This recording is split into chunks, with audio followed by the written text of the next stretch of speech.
Hi, and thanks for joining us. The Missed Apex MX-5 Cup was a great success and we had a ton of fun. Now we're stepping up to Formula Renaults for some real racing in these very fast open wheelers.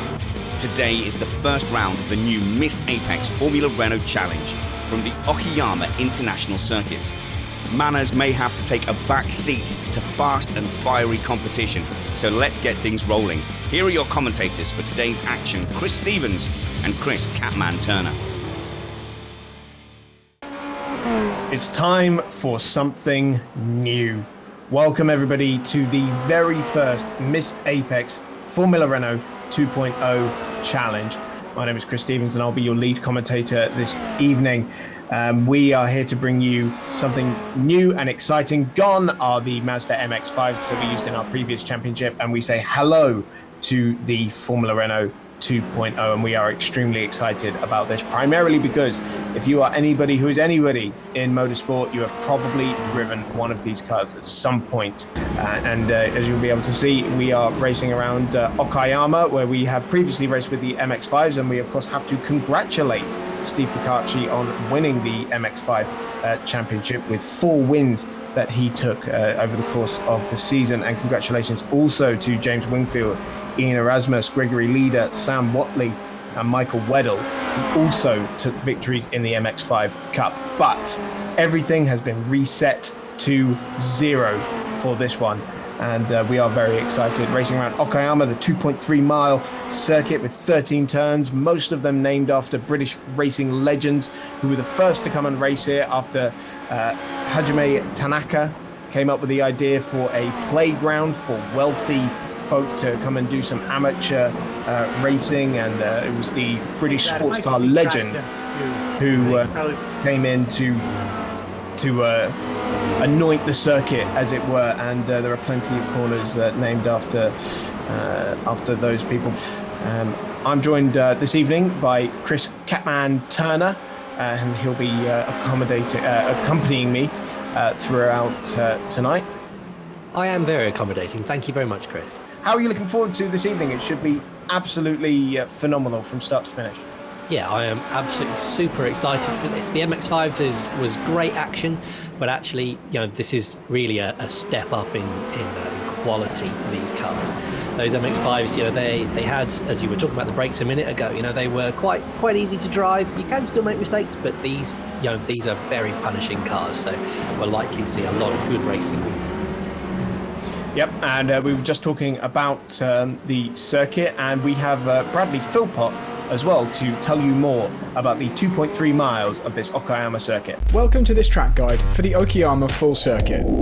Located in the southern part of Japan, this circuit features some tricky fast corners as well as some very tight ones. So as we cross the start line, we're obviously at full throttle and we're on the left hand side of the circuit. The first corner is a medium speed tightening right-hander. We're all the way to the left, braking pretty late and trailing the brakes on in to the first part of the corner down to third gear. Trying to really maximise the width of the track at this point, we're just off the throttle briefly on the way into turn 2 and then really using all of the exit curb on the way out of the corner. What follows now is just some gentle curves where we pick our way between each apex in the shortest possible line before we head into Atwood curve, which begins tight and then opens up onto the longest straight on the whole circuit. For this point, we're just obviously maximising the engine revs in each gear, trying to stay in each gear for as long as possible to gain as much power as we can, and looking for our braking point, which is way in the distance. When we eventually arrive there, we're going to be braking hard, getting all the way down to second gear, using that inside curb, before moving over to the right-hand side for these two 90-degree left-handers. You can actually use quite a lot of curb on the exit here, because they're reasonably flat, even in a single-seater. Same on the exit of the second 90-degree left. We now have 2 hairpins, a left-hand hairpin and a right-hand hairpin. They're both second gear, and they're both very slow. We don't use the full width of the track here, and that's simply because we don't have time to get all the way to either side. Final 2 corners, fast, in fact absolutely flat out right-hander, followed by a corner where you need a couple of downshifts, but it's still very high speed, using all the curb on the exit, and back onto the start-finish straight.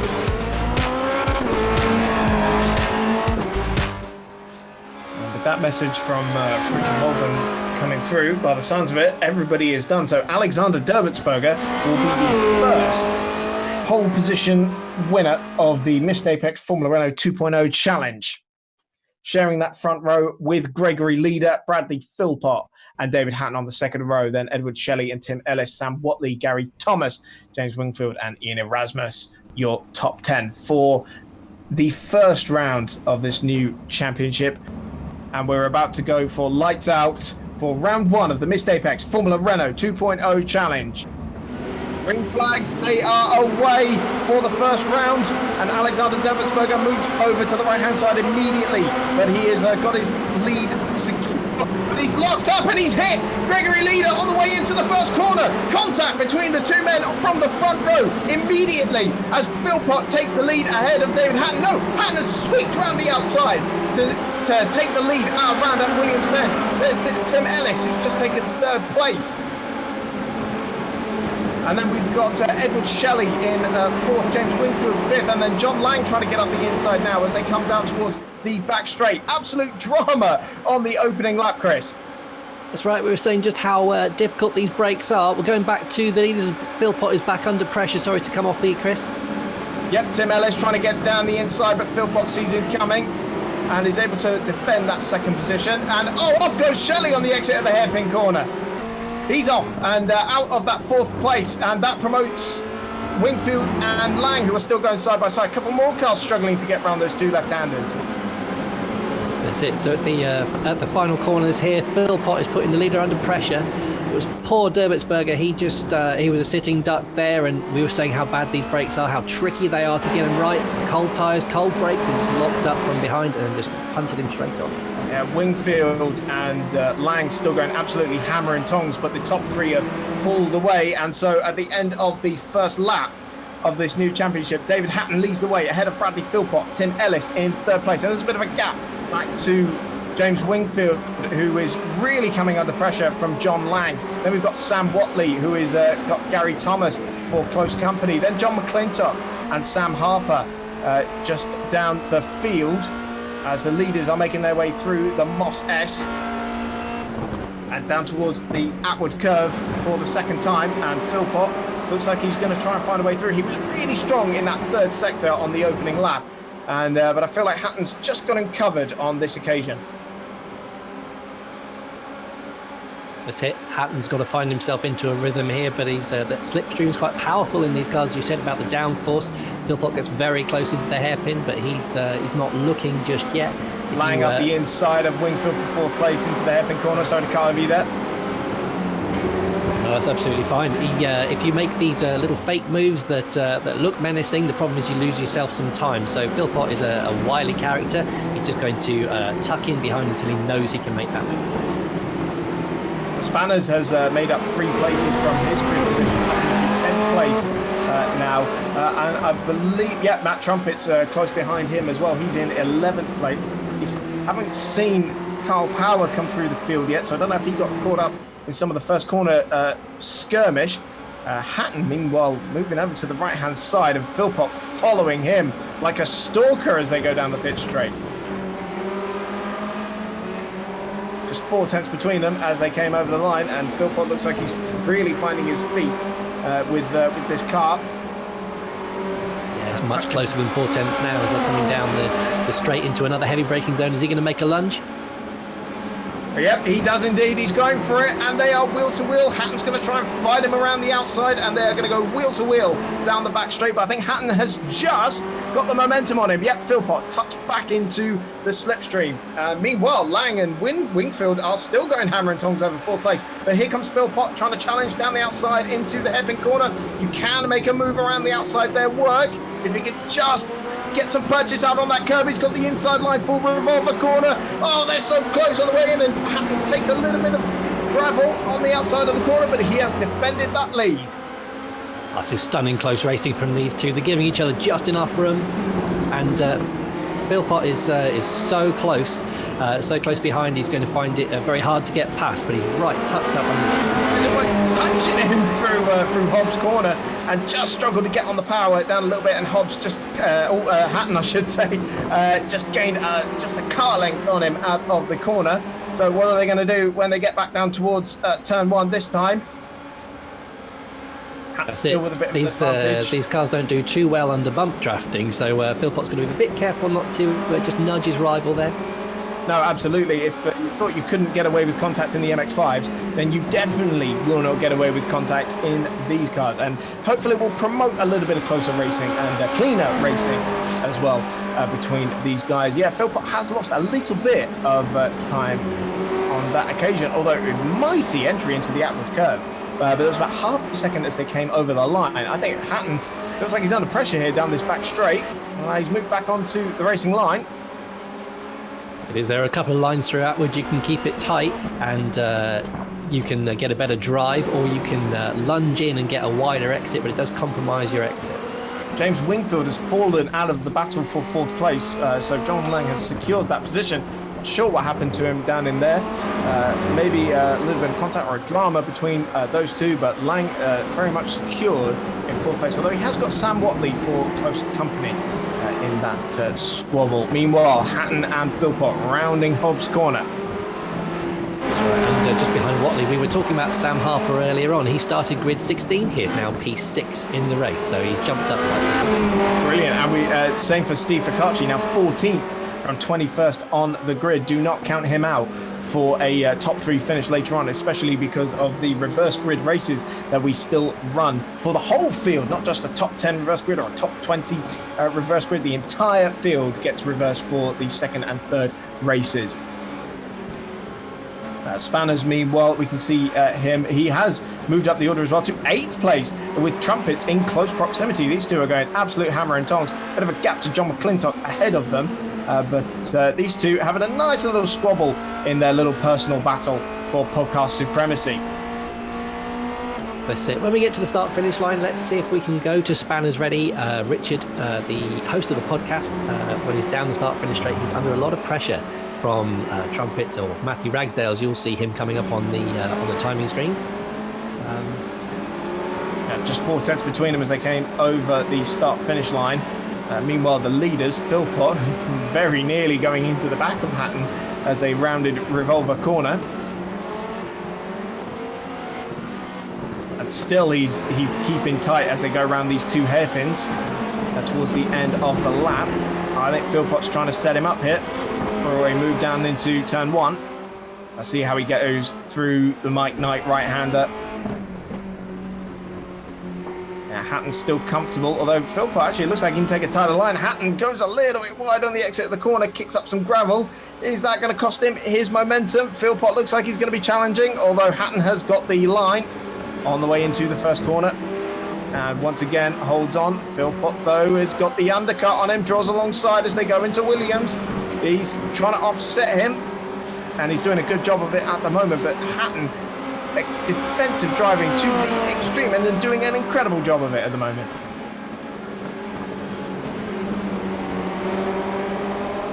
Yeah, it's pretty hard to keep. We got one of the back markers off just as the leaders were coming round. Sorry to cut over you there, but that was a close call for these guys. Has that compromised Hatton on the exit there? Philpot's in the slipstream coming up behind him. Is he going to make a lunge into the hairpin? Now, Hatton's got him covered. We saw Philpot trying around the outside of the hairpin earlier on. Opts against it this time. Tries to get a better drive. We've seen a few guys lighting up the rear tyres out of there. But on this occasion, still neat and tidy between these two. Are they just going to slug it out like this for another 5 laps? I really hope so, because this is absolutely fantastic racing. Philpot still right behind him, coming into the double hairpins here. Is he going to find a way through in the next couple of laps? I hope so. It looked like they were both just struggling to get on the power there. Meanwhile, that battle for fourth place is hotting up as Sam Watley continues to attack John Lang. Lang has had to be looking in his mirrors and looking ahead of him left, right and centre during this race after his early battle with James Wingfield. It doesn't look like Watley is close enough for an attack. Philpot really did look like he was close enough for an attack on Hatton, locking up his brakes as they went into the first corner. Let's go to Spanners Ready. Spanners, can you hear us? You are live on air. Please do not swear. How are you getting on in your battle there with Trumpets? Hi, very, very tense battle here. And I think Trumpets, actually, his race pace is faster. I'm trying to be consistent, and he is making the odd mistake, but he's quicker, so he's on my back, and it's a horrible position to be in. So I'm just trying to keep it on the track, and I think I am trusting him not to run into the back of me, and I'm glad it's my friend and not someone like, I don't know, no, I'm not going to slag anyone else off. Yeah, let's hope you stay friends after this. I'll let you do your battle. Good luck, Thank you. Trumpets and Spanners. Thank you for talking to us. Certainly a really enjoyable close battle there. Philpot, meanwhile, looks like he's just lost a little bit of ground on Hatton on this. Lap 7 of 10, where we're about to come into the final 3 laps of this race. Philpot is going to start to run out of opportunities, but I'm pretty sure he'll know an awful lot about where Hatton is quick and where he is vulnerable by the end of this one. I think the problem is that Hatton will also know how good Philpot is and where he's better than him on this circuit as well. If you don't make the move within the first few laps, it does get much harder to pass because they can work out where to defend against you and where they don't need to. So Philpot, he's settled into a bit of a rhythm behind him. We'll see if he can get close to it. Carl Power has got had Eric Swain for company, just put a pass on him, but Swain in the brawn coloured car just a little bit wide on the exit of the hairpin corner. Who else is that? That's Danny Silver he's got for close company as well. So Carl Power from, he's fallen down the order. Oh, car off at that. Oh, and made contact there with Danny Silver as well. Oh, and up over on his side there. Bit of contact and drama down at the 2 hairpins.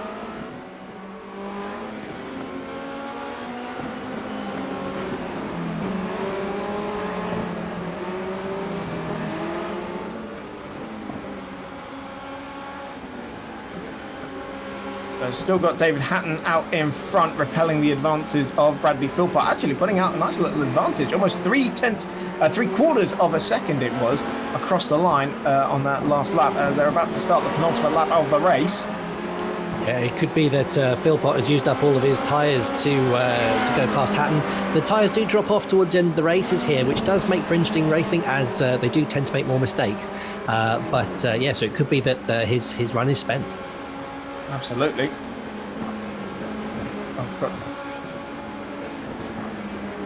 Got to say, Spanners is doing an excellent job of repelling Matt Trumpet's advances.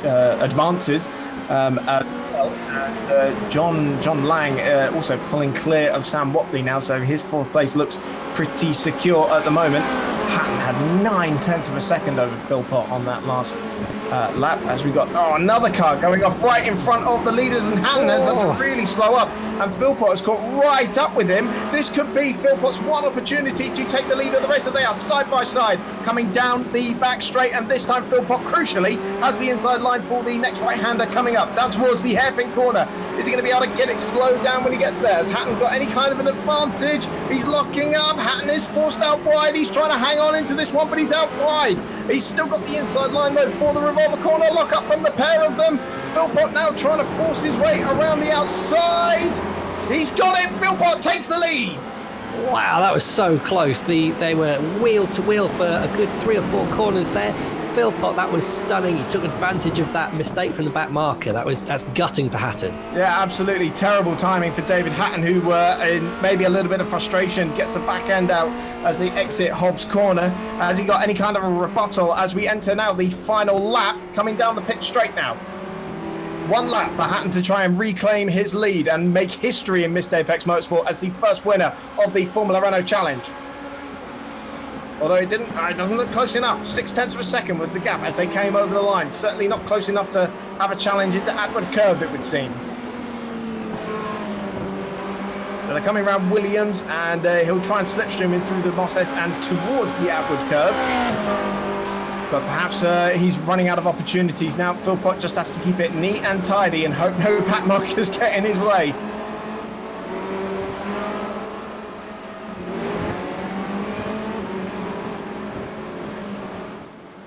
Yeah, Philpott just doing a little bit of a duck and weave down the back straight. Yeah, I think that was the last big stop there on the circuit. So I think Hatton is going to struggle to get past him through the rest of this lap. Yeah, it would take a mistake from Philpott now, and Philpott is a man who does not make mistakes. But what a thrilling battle these two have put on for the first race of the Formula Renault Challenge. And it looks like we will have Tim Ellis, who, despite John Lang really closing in on him in these closing stages of the first race, will be on the podium in that number 14 car. So here comes Bradley Philpott coming around the final 2 corners. around that final right-hander and back on towards the pit straight. He makes Missed Apex Motorsport history as the first winner of the Formula Renault 2.0 Challenge, with victory ahead of David Hatton, a dejected second after a brilliant performance and a battle with Philpot there. Tim Ellis takes third, John Lang fourth, and Sam Watley in fifth place. And between Spanners and Trumpets, Spanners is the one who comes out ahead from 13th to 8th. And a quick update on our pole man. He recovered to 12th in the end, so that is a good performance despite that first corner off. I think he was very near the back of the field, so that is excellent from Derbytsburg. Brilliant job. And Steve Ficacci, the man who had a really big struggle in qualifying, makes a top 10 finish. So good recovery drives all round from these guys. And just to give you an update on who will be on reverse grid pole, it will be Stephen Bycroft ahead of Gary Thomas will be your front row for the reverse grid race 2. So we're going to take a very quick break as we set up the next race, but don't go anywhere because we have race 2 coming up very shortly.